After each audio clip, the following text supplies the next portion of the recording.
Hi hello everyone.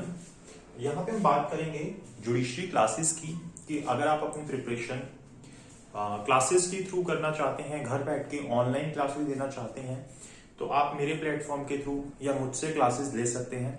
अब मैं आपको इसकी डिटेल दे देता हूँ कि ये क्लासेस कैसे होती हैं और कब कब कंडक्ट होती है और किस तरीके से हम प्रिपरेशन करते हैं क्लास के अंदर। अब जैसा आपको पता है कि आप किसी भी स्टेट से बिलोंग करते हो, चाहे आप उत्तर प्रदेश से हो, दिल्ली से हो, बिहार से हो या मध्य प्रदेश से हो, राजस्थान से हो, कहीं ना कहीं एग्जाम का पैटर्न जो होता है, जो एग्जाम होने का तरीका होता है, वो सेम होता है।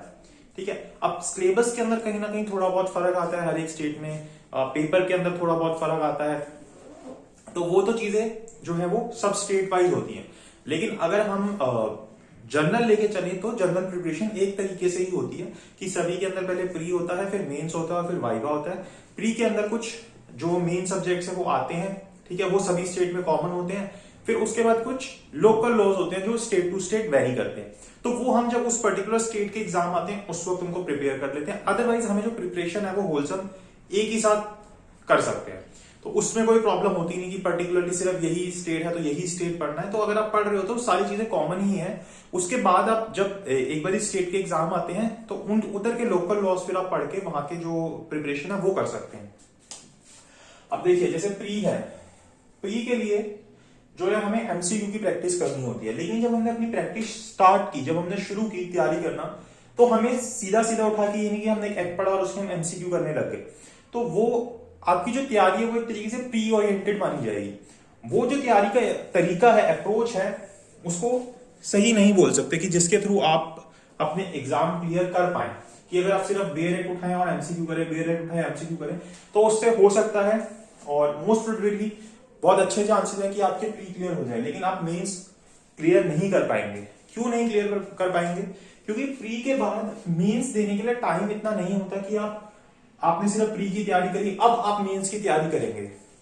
बहुत जनरल सी बात है, आपको भी पता है। अगर आपने प्रिपरेशन करना स्टार्ट किया है या अगर आपने थोड़ा सा सर्च वर्क किया होगा तो आपको ये चीज मिली होगी कि ये चीज जो होती है वो सही नहीं होती। तो हमें क्या करना होता है, जब हम प्रिपरेशन स्टार्ट करते हैं तो हमें शुरू से ही इन डिटेल प्रिपरेशन करनी चाहिए, चाहे वो प्री हो या मेंस हो।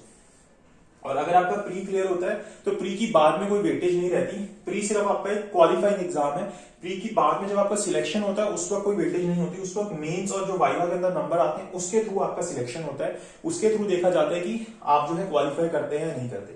तो इसलिए प्री जो है उतना इंपॉर्टेंट नहीं है। प्री सिर्फ इतना इंपॉर्टेंट है कि आपको उसको पार करना है, लेकिन उतना इंपॉर्टेंट नहीं है कि वो आपको बाद में हेल्प करेगा। वो सिर्फ एक बार आपको क्लियर हो जाएगा, उसके बाद आपका मेन क्या है, मेंस ही है।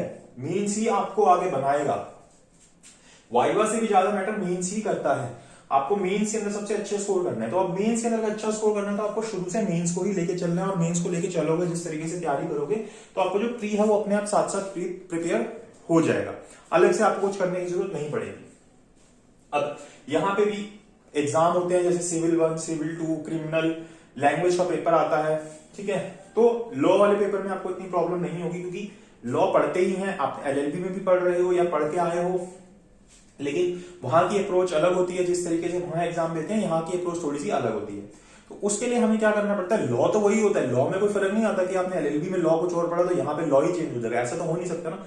उसको समझने का थोड़ा सा आपका जो नजरिया है वो चेंज करना पड़ता है, और आप आंसर कैसे लिखोगे वो आपको अलग से करना पड़ता है यहाँ पे। क्योंकि जैसे एलएलबी में लिख के आते हो वैसे तो आंसर यहाँ पे नहीं चलेगा ना, यहाँ पे क्वेश्चन भी थोड़े से अलग टाइप के आते हैं। तो इसके लिए आपको आंसर राइटिंग की प्रैक्टिस करनी पड़ती है, और इस आंसर राइटिंग की प्रैक्टिस हम साथ साथ करते हुए चलते हैं, ठीक है, कि कैसे हमें आंसर लिखने हैं। इसी के साथ यहाँ पे आपको, अब आप क्या बन रहे हो, जज बन रहे हो, तो आपसे जजमेंट राइटिंग कराई जाएगी, आपसे ड्राफ्टिंग नहीं कराई जाएगी कि आप पिटीशन को ड्राफ्ट करो। पिटीशन तो हम जब लॉयर है तब उसको ड्राफ्ट कर रहे हैं। तो अब आप क्या बन रहे हो, आप इस साइड आके बैठ रहे हो, दूसरी साइड बैठ रहे हो, जज बन रहे हो। तो यहाँ पे आपको जजमेंट राइटिंग आनी चाहिए। तो ये जजमेंट राइटिंग सीखेंगे सिविल की, क्रिमिनल की किस तरीके से होती है। एंड एक लैंग्वेज का पेपर होता है। लैंग्वेज के पेपर में क्या प्रॉब्लम होती है कि ट्रांसलेशन आती है, कि आपको हिंदी से इंग्लिश, इंग्लिश से हिंदी में कन्वर्ट करना होता है, एस्से राइटिंग करनी होती है, प्रिसाइज राइटिंग करनी होती है। तो इन चीजों का सोल्यूशन क्या होता है, इन चीजों का सोल्यूशन होता है प्रैक्टिस करना। प्रैक्टिस करो, उनको चेक कराओ, प्रैक्टिस करो, उनको चेक कराओ, और कोई इसका तरीका है नहीं। तो इस चीज को भी हम कवर करते हैं, एस्से को, ट्रांसलेशन को और प्रिसाइज राइटिंग को। इसके अंदर आप जीके भी साथ में आती है, जैसे स्टेट्स के अंदर तो जीके को साथ साथ कवर करते हैं, स्टैटिक जीके को। ठीक है, तो करंट अफेयर्स तो ये होता है कि आपको न्यूज़पेपर पढ़ना पड़ेगा, उसका कोई सोल्यूशन नहीं है, एप्स आती हैं वो आप डाउनलोड कर लीजिए, उन्हीं से कवर होगी, और कोई तरीका नहीं है कि आपको कहीं और से कुछ तरीके से आप एक दिन बैठ गए और आपने करंट अफेयर कवर कर लिए, तो वो कोई तरीका नहीं होता। बट ये होता है कि जब भी आपका एग्जाम है उससे आपको 1 साल पहले तक के करंट अफेयर पता होने चाहिए। तो ये इस तरीके से चीज होती है। अब यहाँ पे हमारी बात आती है क्लासेस की, तो हम ये चीज क्लास में कवर करते हुए चलते हैं, और ऑनलाइन ये क्लास होती है गूगल मीट के थ्रू, और अभी एक मैं ऐप डेवलप कर रहा हूँ, उसके थ्रू भी हम धीरे धीरे स्टार्ट करेंगे कि उससे भी आप क्लासेस ले सकते हैं। ठीक है, तो मैं आपको बता दूंगा ऐप का नाम जैसी आती है। अब यहाँ पे देखो, जो हमारी क्लास है ये 6 डेज वीक होती है। ठीक है, हफ्ते में 6 दिन चलती है, और इसका जो ड्यूरेशन है आप अगर लेके चलो तो 13-14 मंथ्स का होता है। अब कोई कहता है कि जैसे कोई एग्जाम आया, इसकी प्रिपरेशन स्टार्ट कर देते, तो मेरे को ये अप्रोच समझ नहीं आती कि 3 महीने में आप किसी एग्जाम की प्रिपरेशन कैसे कर सकते हो, अनटिल एंड अनलेस आप लंबे टाइम से उसकी प्रिपरेशन नहीं कर रहे। उस टाइम पे ये होता है कि आप रिवीजन जल्दी से कर सकते हो और कुछ लोकल एक्स पढ़ सकते हो, लेकिन आप पूरी प्रिपरेशन 3 महीने में कर लो, ये कंसेप्ट सही नहीं है।